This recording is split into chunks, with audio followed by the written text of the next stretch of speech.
is trying to mutate itself into Azimio and Kenya Kwanza and continue controlling this country for the next 5 years. The last 10 years are enough. 10 is enough, as we've always said.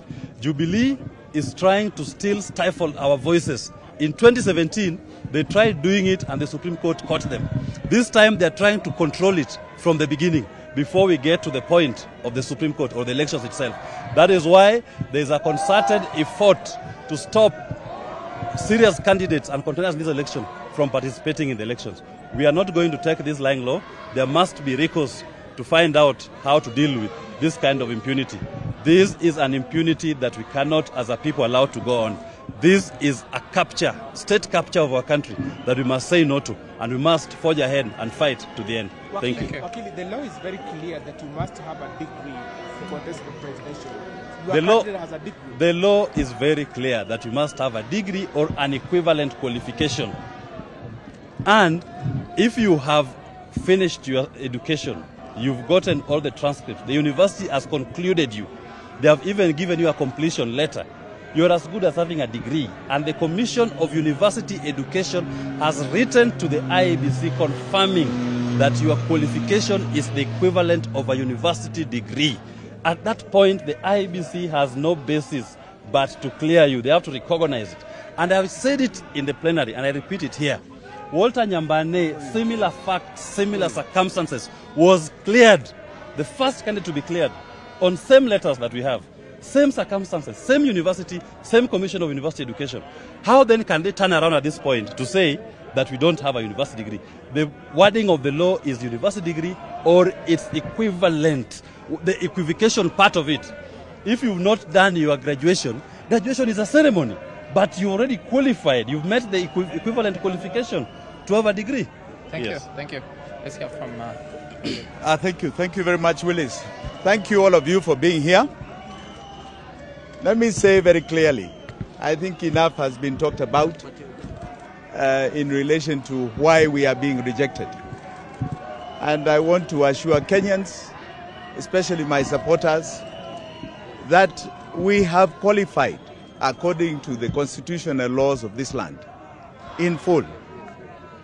We have finished our university education and completed successfully. We submitted more than 25 counties of signatures, and in it we also attached our IDs. We have been here on a pre-qualification exercise, pre-nomination exercise, and during that exercise, up until Saturday, we were told everything that we have presented is okay. But somewhere there seems to have been a decision made that we must find, or they must find, any excuse to keep us out. I want to inform the Commission that we know what's going on. We know exactly what is going on. And unfortunately, this time, you will not get away with it. There seems to be a very clear decision that there are people who must not be on the ballot, and I am one of them. I want to assure Kenyans that I will be on the ballot for the August 9th general election. I will be on the ballot, notwithstanding the kind of shenanigans you are seeing here. Because Kenyans are faced with this choice. We are faced with an economic question, a question that is beleaguering our nation, a question created by the very architects who are trying to keep us out of this race. 10 years ago, a virus called Uhuruto was born to this nation. It has plagued us. 5 years after that, it became Jubilee. And today, it has mutated into Azimio and Kenya Kwanza. This virus inherited a country that had a 38% poverty rate. 38 out of every 100 Kenyans 10 years ago could not find food. Within 5 years, that number had turned to 53 of every 100 Kenyans not having food in their belly. Today, it is 63. This has plagued us like the virus called Corona. It is in every single one of our homes, and it is presenting itself as a new mutant. We must not allow it to continue. We must be the vaccine. And that vaccination starts today. And we shall vaccinate this IEBC in totality.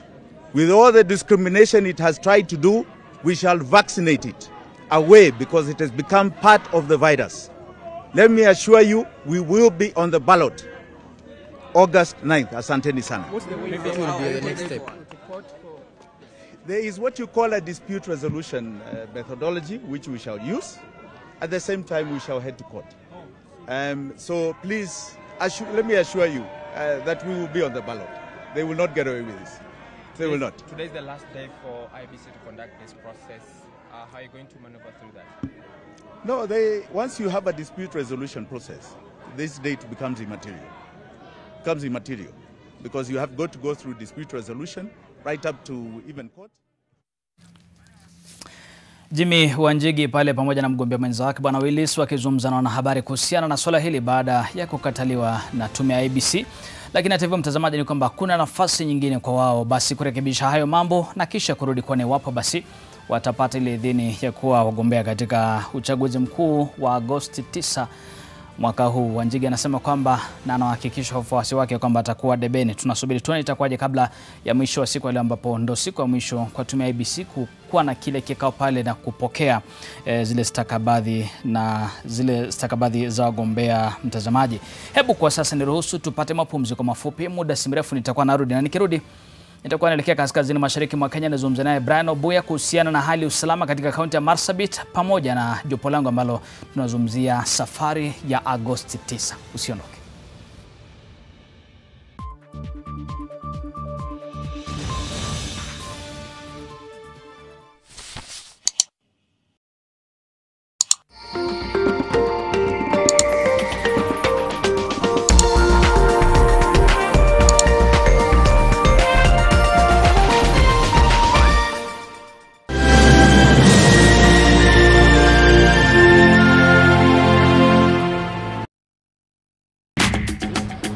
Africa has seen a shift of people moving to cities. Now this increases pressure in housing, infrastructure, public services and amenities.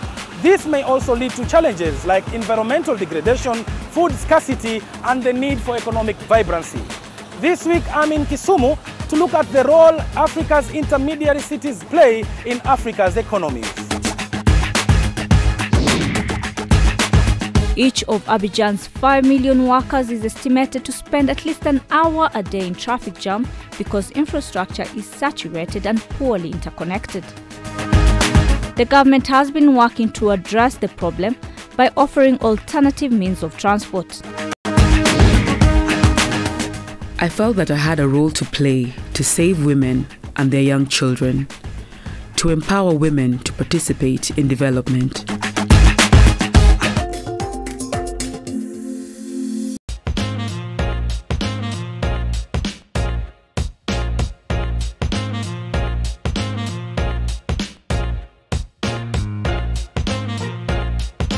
Join Amica today and enjoy attractive returns on your investments, affordable loans, convenient banking, and tailor-made financial solutions.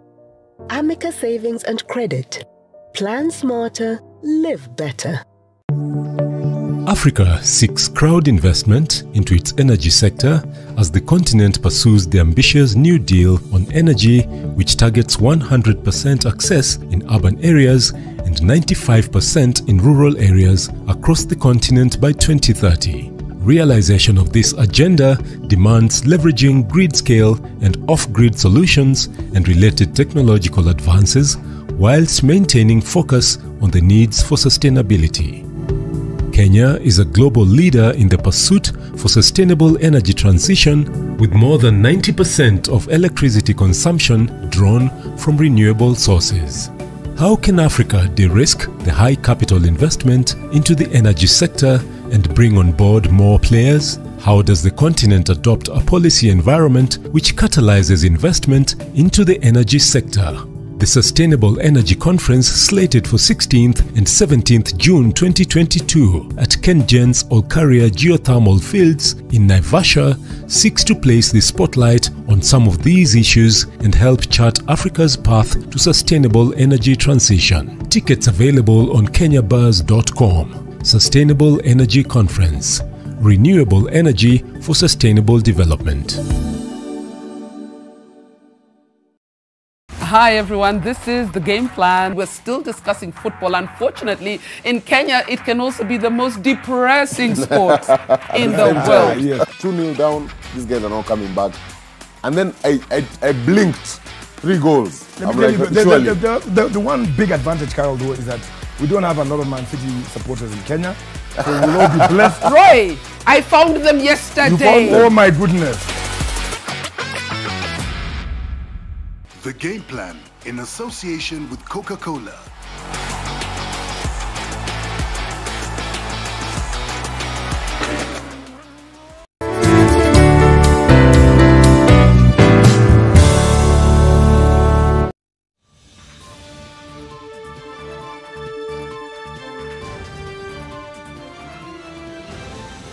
Karibu tena mtazamaji, unaendelea kutazama taarifa za NTV Sasa, na ni safari ya Agosti 9. Mengi yanajitokeza katika kuidhinisha wagombeaji katika nafasi mbalimbali. Sasa tumetoka kuona Jimmy Wanjigi mbele ya Tume Huru na Mipaka nchini IEBC, pale ambapo imekataa ombi lake kwa sasa, ile kumpa nafasi nyingine ya kujiwasilisha tena na kurekebisha mambo ambayo ameambiwa. Lakini kuu zaidi ni kile cheti ama ukipenda shahada, ambao basi ni swala moja ambalo linahitajika kabla ya mmoja kupewa idhini kuwania urais hapa nchini. Hebu nilitambulishe jopo langu kwa mtazamaji. Upande wangu wa kushoto hapa naye Dr. Likaka Luchetu, ambaye ni mchanganuzi wa sera na uongozi bora, na vile vile kule pembeni kabisa upande wa kushoto na mbele yangu ni mgombea wa kiti cha ubunge Kilifi North, kama sijakosea, ambaye ni bwana Norbert Gongolo katika chama cha Safina. Jimmy Wanjigi, Norbert ni mgombea urais katika chama chako cha Safina. Mwanzo kabisa, kuhusiana na hatua ambayo imechukuliwa na IEBC sasa, unasemaje kuhusiana na hilo?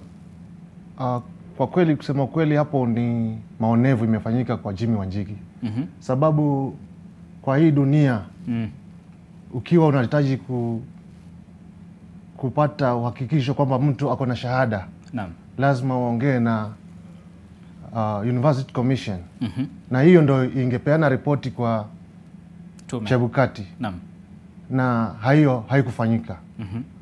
Jimmy aliandika barua na akapeleka zile makaratasi, wakasema iko shwari. Mbona leo hiyo namkataza asikue kwa kinyang'anyiro? Hii ni demokrasi inatatiza hapa Kenya. Ukianza hata safari yake zamani, mwaka jana, akiwa anataka kusimama kama rais, ODM pia walimfanya namna hiyo. Wakasema wewe si mwanachama, wakamfukuza. Kwa hivyo wanasema kwamba ni njama. Ni njama ya serikali. Na hii ni mambo ya Azimio na Kenya Kwanza. Hawako hapa kujitetea. Likaka, pengine unasemaje kuhusiana na swala hilo la Wanjigi? Huenda mimi kwangu naona kwamba tume iko na haki kuweza kukubali ama kukataa mgombea wote kama hataweza kuridhisha kwa kufuata kanuni ambazo ziko. Sasa hivi wote tunaangazia sheria na tunataka kuona kwamba sheria inatekelezwa hadi pale mwisho. Ndio hivyo, ikiwa kulikuwa na kasoro kwamba hana shahada, basi ni vyema kwamba pengine apewe muda aweze kurekebisha ili arejee. Na ule tena wameweza kuongea kuhusu zile sahihi kwamba ziko na kasoro hapa, na huenda atapewa nafasi ikiwa ataweza kurejea, kwa sababu ni leo tu na pengine ni vizuri apewe nafasi arejee aweze kujitetea. Lakini kama atashindikana, basi itabidi awache nje. Na bila shaka kuna kamati ile ambayo ni ya kushughulikia mizozo katika tume ya IEBC. Nadhani kwamba Wanjigi na chama cha Safina watakuwa na ile nafasi tena kujiwasilisha ili kuona mambo yatakuwa namna gani. Hebu sasa tuingie katika swala hili la uchaguzi tarehe 9 mwezi Agosti. Na nikiangalia, nilikuwa nazungumza na mwenzangu Kevin Sili kutoka kaunti ya Makueni kule, na anasema kwamba kwa mfano kama nafasi ya wakilishi wa kike, wapo ambao wako kwenye chama ni 9 na kisha mmoja ambaye ni mgombea huru. Na najaribu kupiga picha taswira ambayo nipata ya karatasi za kura tarehe 9 mwezi Agosti. Nikajaribu kuangalia itakuwa huku na kule. Na tuna muda ambao ni saa 11 kumaliza kupiga kura. Je, Gongolo, Itawezekana?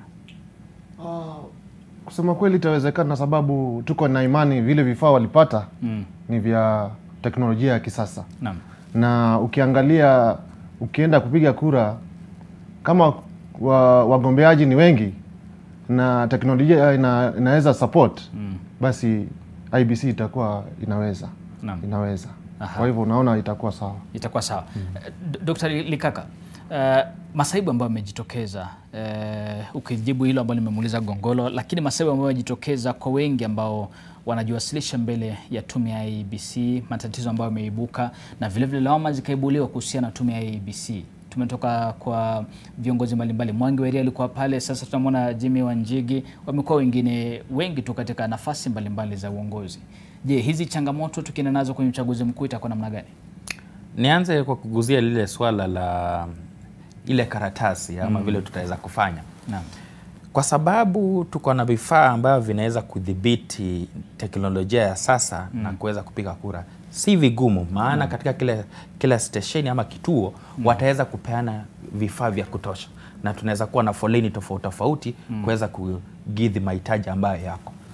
Ukirejelea swala ambalo kwamba wengi wanajitokeza na wako na matatizo mawili matatu hapa, ukumbuke kwamba Wakenya walipewa nafasi ya kujitokeza kuwania viti tofauti.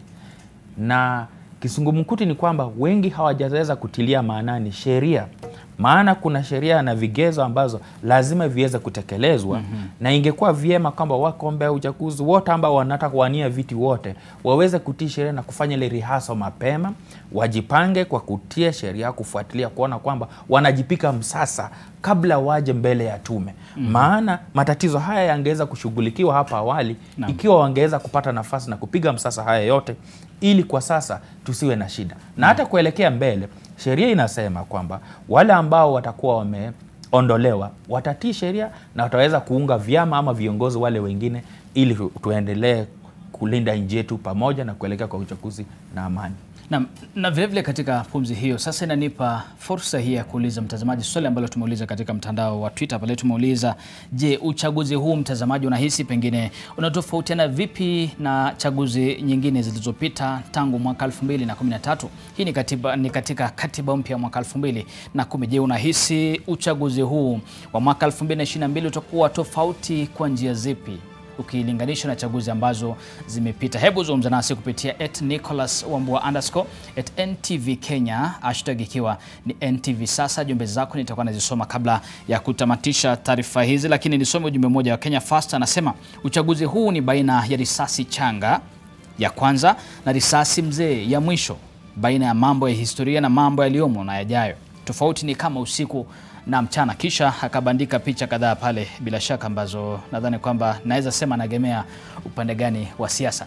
Na nitakuuliza hilo swala Bwana Likaka Luchetu. Je, unahisi uchaguzi huu tofauti yake na chaguzi ambazo zimepita chini ya katiba mpya mwaka 2010 utakuwa tofauti kwa njia gani? Kuna tofauti kadhaa.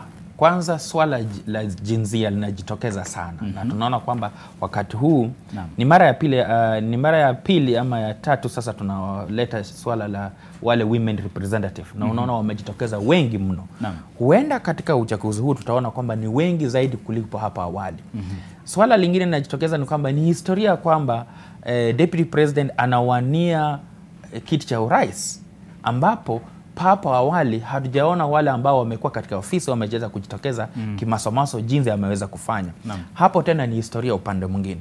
Swala lingine unapoangalia upande wa Azimio ni historia tena kwamba Mheshimiwa Raila Odinga anawania mara ya 5, ambapo tena ni vigumu sana, hakuna Mkenya yote ambaye amewania urais mara 5. Swala lingine ambalo linajitokeza ni kwamba kuna kura za vijana ambazo ni nyingi mno, na huenda zitaamua vipi kapu lipi ambalo litaweza kuelekea, hasa kama ni Kenya Kwanza ama ni Azimio ama vyama vile vingine, hata vya ndugu yangu hapa.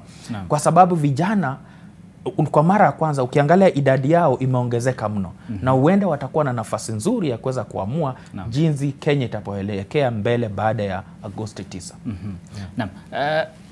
But tukijaribu kuangalia siku chache zimepita, si kitambo, nadhani kwamba ni siku ya Jumamosi ama Ijumaa, Kama si hapo itakuwa ni Alhamisi. Kalonzo Musyoka ameandikia tume ya IEBC na kusema kwamba hata kwa debeni.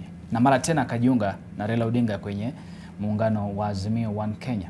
Je, ukijaribu kuangalia hizi hesabu zimepigwa namna gani? Pengine Kalonzo angesalia ama imekuwa ni vizuri kwake vile amejiunga na Raila Odinga?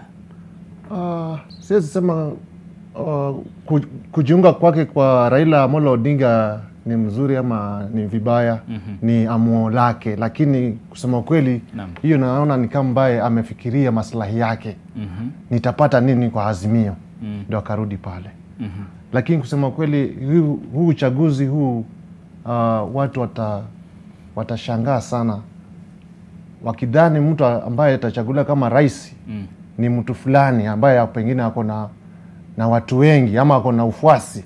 Lakini wanaweza shangaa wapate mtu mgeni mwenyewe ndio amekuwa hapo, amekuwa rais. Usishtuke ukasikia Jimmy Wanjigi ameingia kwa ballot na amekuwa rais wa Jamhuri ya Kenya. Kwa hivyo hii Kenya ukiangalia sana vijana wengi mwanzo hawana ajira. Na wakimsikiza Jimmy wanasema afadhali Jimmy kuliko hao wengine wa zamani. Kalonzo amekuwa pale zaidi ya miaka 30 kwa siasa. Ameleta nini? Ubadiliko gani? Raila amekuwa pale miaka mingapi? Miaka mingi. Ruto amekuwa pale kuanzia 1992. Ameleta nini? Hakuna. Jimmy ndio huyu amekuja mwanabiashara ambaye nasikiza youth. 70% ya hii Kenya ni youth. Na youth wakiamua ni Jimmy. Kwa hivyo usishangae ukaona Jimmy amekuwa rais wa Kenya. Asante sana. Bila shaka, lakini katika hapo je, ile orodha ya watu wengi na hasa katika nafasi hii ya urais itakuwa inamaanisha nini katika idadi ya kura ambazo zinahitajika kwa mmoja kupita katika nafasi ya urais pengine? Itahitaji lazima ukipita hii kura lazima upite na 50+1. Na ukiangalia sana ndio maana wanataka kufungia nani? Jimmy aharibu hesabu. Na Jimmy hata kubali, ataenda kotini na atakuwa kwa ballot. Yes. Dr. Likaka, hisia zako kuhusiana na hilo pengine ni zipi? Kakangu, ukumbuke kwamba taifa la Kenya liko na jamii karibu 47 na 45 47 nafikiri tunafikia hapo. Na siasa ni loko. Na siasa ziko mashinani, na siasa zetu zote zinakita misisi katika ukabila. Swala ambalo linaweza ama linaamua kila mara tunapoelekea katika uchaguzi, kwa sababu jamii zinajiunga. Unapoangalia kwa mfano Kenya Kwanza, kuna ile jamii ambayo ilikuwa pale ambayo ni jamii ya Rift Valley ambayo ilikuwa kubwa mno, na baadaye wakaleta utaifa kwa kuleta jamii zingine. Wakina Wetangula wakaja pale, wakina Mudavadi wakija pale, na jamii zingine kuona kwamba kuna ile utaifa kulingana na katiba. Na hata upande wa Azimio ni vivyo hivyo. Swala ambalo linajitokeza ambalo nitaweza kutofautiana na ndugu yangu ni kwamba ni vigumu sana kuwabadilisha Wakenya kutoka kwa ile vazi la ukabila wakati wanapoelekea katika uchaguzi, kwa sababu wanajipanga. Hata ndugu Kalonzo wakati anarejea akiona kwamba je, upande wa Ukambani ni nini kitaletwa ama upande wetu ni nini kitaletwa. Na ndio hivyo wakati fulani tunaona kwamba ni tatizo kwa sababu kama taifa, lakini hivyo ni ile ambayo tunaita msingi wetu wa taifa, na ni vigumu sana kujiondoa kwa ile dhana ya ukabila bila hivyo tunaelekea katika uchaguzi.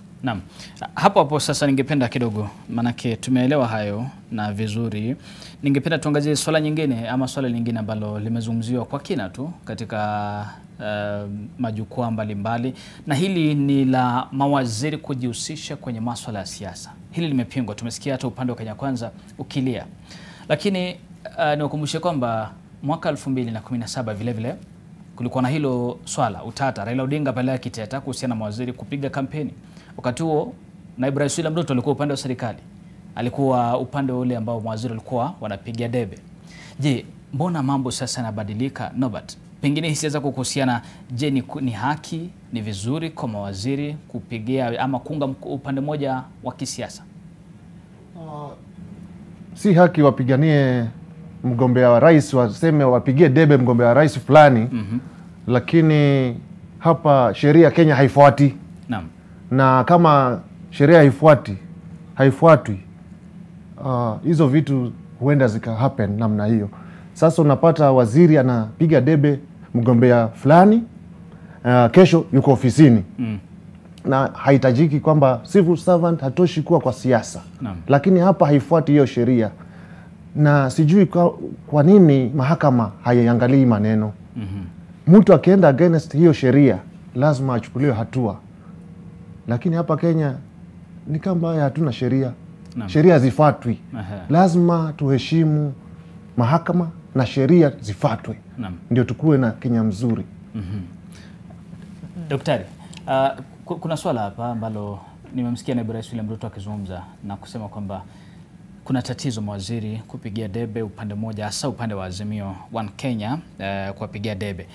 Lakini vile vile unakumbuka kwamba kuna wizara 3 ambazo ni muhimu zaidi katika uchaguzi wowote ule. Hapo kuna wizara ya usalama wa ndani, kuna defense, na vile vile kuna wizara ya mawasiliano ambayo inaongozwa sasa hivi na Joe Musheru. Je, pengine athari za hawa viongozi kuonekana wazi kupigia debe upande mmoja ni zipi?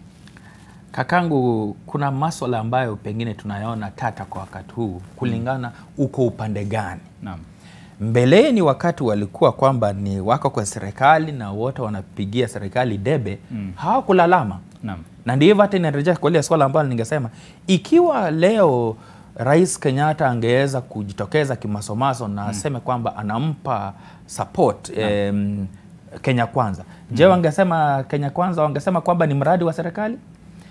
Ikiwa kuna sheria na sheria lazima itekelezwe, basi ni vyema kuhakikisha kwamba wale ambao wako katika nafasi ya serikali wajiondoe kupeana ile inaitwa level playing ground kwa wakombezi wote, na Wakenya waweze pata nafasi ambapo sera zitauzwa na watu waweze kukubali. Lakini tatizo ambalo linajitokeza ni kwamba kuna ile ambayo inajitokeza kwamba wanaegemea upande fulani kwa sababu ya maslahi fulani. Lakini sasa sema kisheria kwa sasa, wizara ya usalama ndani, wizara ya ile mambo ya information na ya defense, wote wanataka kuhusika kuhakikisha kwamba tunaelekea katika uchaguzi ambao independent inajitokeza kwamba asasi za serikali ambazo zinahusika ama ile tume ambayo inahusika ipewe nafasi kutekeleza wajibu wake bila muingiliano. Na muingiliano unatokea kwamba waziri ikiwa ako hapa na ako na nafasi fulani ataweza kuwa na ushawishi. Na ule ushawishi ndio lile ambayo inatokea kama ni tatizo, na ni vyema wajitokeze kimasomazo, watuelezee ni vipi wataweza kujiondoa ama wataweza simama kwa umbali ili wasihusike. Na tumeona ile tume ambayo kuna ile kamati inasimamiwa na Martha Koome, jaji mkuu, kwamba kuna ile ambayo wanafanya liaison kuhakikisha kwamba mambo yanatekelezwa kulingana na sheria na wote wanaheshimu, na huenda pengine itatusaidia kuondoa lile tatizo ambalo tuko nalo ama ile mtazamo, kwa sababu hapa swala muhimu ni ile vile tutaweza kushughulikia public perception ili wawe na imani na tume. Naam. Asante sana Dr. Likaka. Na hapo kwenye swala hili la kampeni na viongozi kampeni upande mmoja au mwingine, nadhani kwamba ni uchaguzi tofauti sana, uchaguzi ambao unawekwa kwenye mizani na sera ambazo wagombeaji wanazo kwa mwananchi wa kawaida. Na leo Azimio One Kenya wanazindua manifesto yao. Pengine matarajio ni yapi Bwana Norbert? Manake tumesikia kuzungumza katika hafla, katika mikutano ya siasa na kuweka baadhi ya mambo ambayo anasema kwamba atashughulikia. Matarajio yako pengine kwenye uzinduzi huu wa manifesto leo?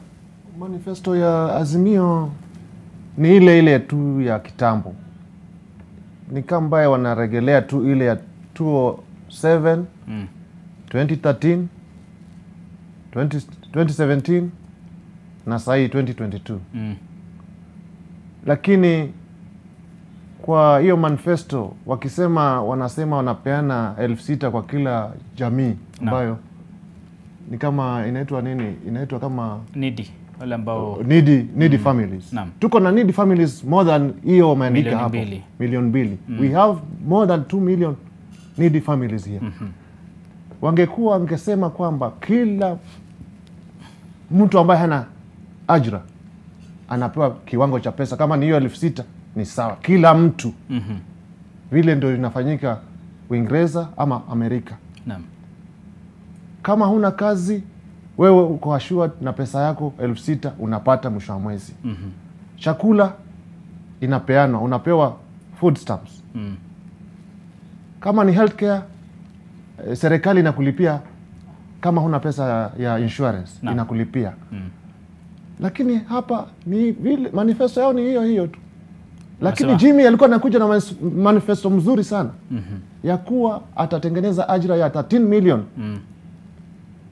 Vipi? Atakuwa anaingiza kila household kuna mtu anafanya kazi. Wale wafanyi kazi wanapewa food stamps na wanapewa hiyo pesa. Sawa, asante sana unabati mheshimiwa. Dr. Likaka, matarajio yako kwa haraka tu. Kuna haja kwamba manifesto itilie maanani swala ambalo linatuguza kama taifa. Hasa swala la uchumi, swala la kilimo, swala la afya, maswala ya afya, elimu.